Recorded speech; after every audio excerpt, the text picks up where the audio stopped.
यो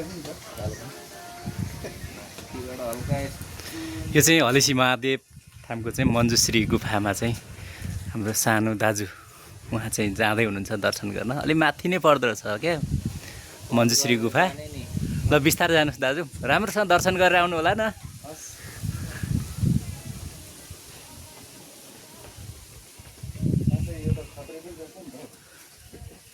माथि नै पुगिसक्नुभयो उहाँ, ठ्याक्कै गुफामै पुगिसक्नुभयो।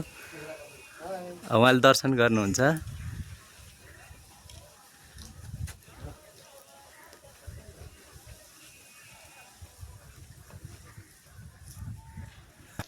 म पनि जाँदैछु मञ्जुश्री गुफामा।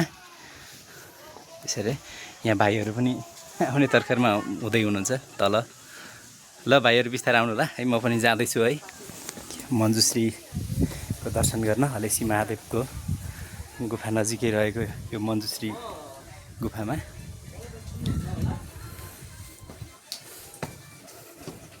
यसरी चाहिँ सिँढी चढ्नु पर्दो रहेछ र यहाँ फलामे सिँढी बढाउनु भएको रहेछ, धेरै राम्रो।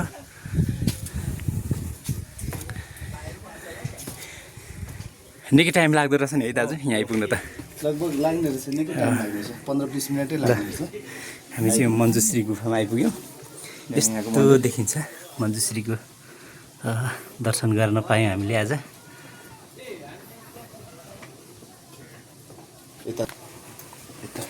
यतापट्टि गुफा रहेको छ, यस्तो छ है।